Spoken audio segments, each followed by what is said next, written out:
The media doesn't go out and just find people who specifically want to hear one thing. They will do that. Don't get me wrong. In some stories, they do that. But in these stories of voters, they go out and they put a microphone in the face. They go to a diner. They're told where to go. Generally, they have a sense of where do Arizona voters go.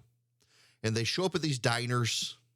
They invite independent voters and they shove microphones in their faces. Why are you voting? They don't care what the answer is. They just want the answer of independent voters. How are you voting? There are times they solicit specific opinions, and there's a lot of stuff that is on the editing room floor. But like letters to the editor in a newspaper, when you get 1,000 letters on a topic, one of them gets printed, and it represents all the thousands.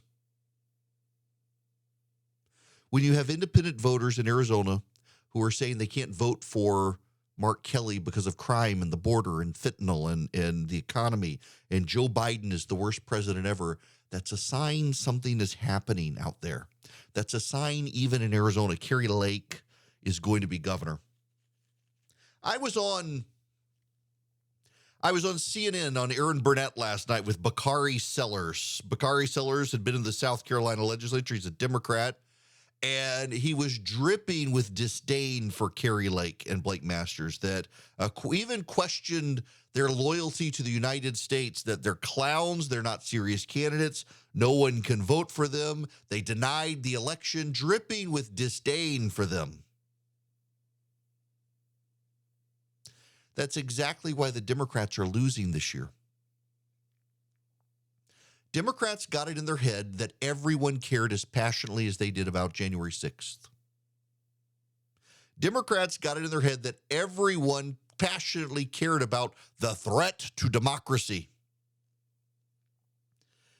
Jonah Goldberg wrote Liberal Fascism years ago and noted in Liberal Fascism that progressives tend not to have a sense of history. Everything can be new again with progressives. They don't have to worry about history. They write history.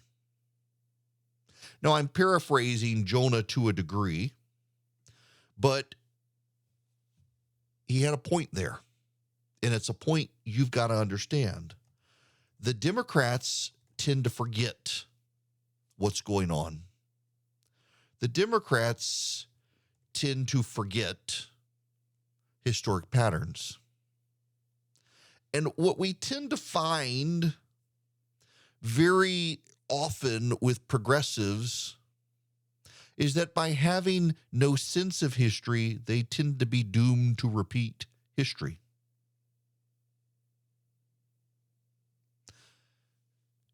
In other words, if you looked historically at the French Revolution, at the rise of Hitler, at the crisis of the 3rd century in the Roman Empire, at the early American turmoil before the Civil War,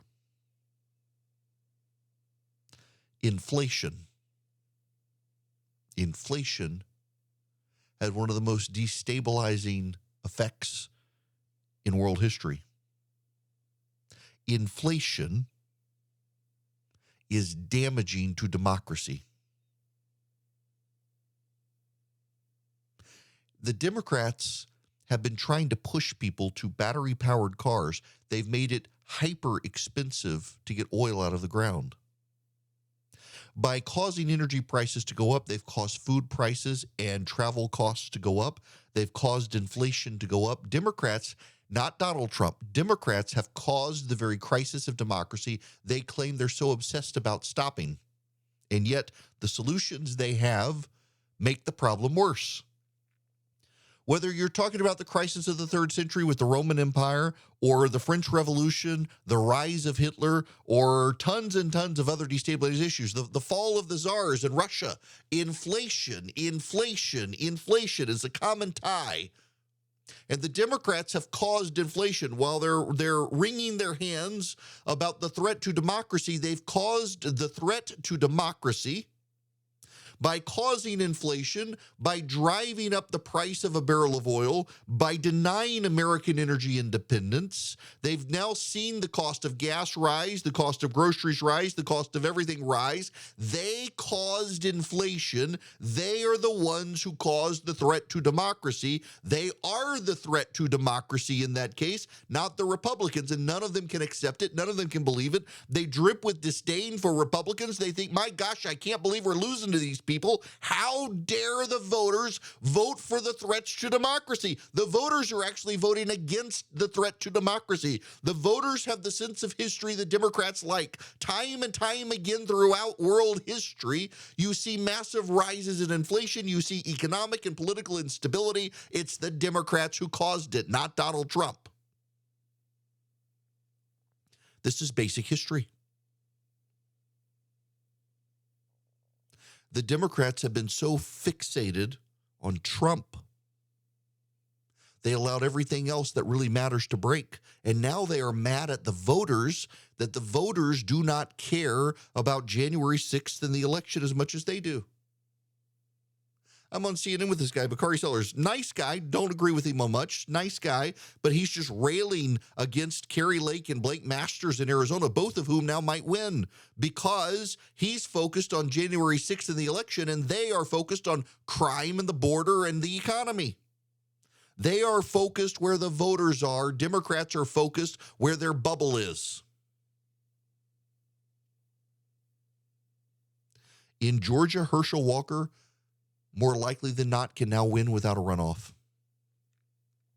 Early voting numbers look good so far for the GOP in Georgia. Even with the Democratic advantage, the Republicans are above average strength in early voting right now. If that holds up, Herschel Walker could win without a runoff. The odds of him losing outright have gone down to probably less than 10%. Might get a runoff, but probably not going to lose outright. In Arizona, Blake Masters can win. In Pennsylvania, every poll has trended rapidly towards Dr. Oz. He's now tied in the race with the AARP poll that had Fetterman ahead by almost double digits just a couple of months ago. In Wisconsin, Ron Johnson's going to win. In Nevada, Adam Laxalt's going to win. Rick Scott, the chairman of the Republican Senatorial Campaign Committee, says we could be seeing a 55-seat Republican majority. I don't think that's going to happen. But I do think 52 or 53 seats is now a possibility. Nate Silver of 538 fame this morning has a column where he says it's more likely the Republicans take everything than split it. This is the environment in which we're in. And there's a problem for all of us we're going to have to deal with. The Democrats have told their voters, and their voters believe Republicans are a serious threat to our republic. What happens when those Republicans take power? When the Democrats have said, stop at nothing to stop the Republicans, what will they not stop at to stop the Republicans? We're going to have to grapple with that pretty soon because the Republicans are set to win and win big.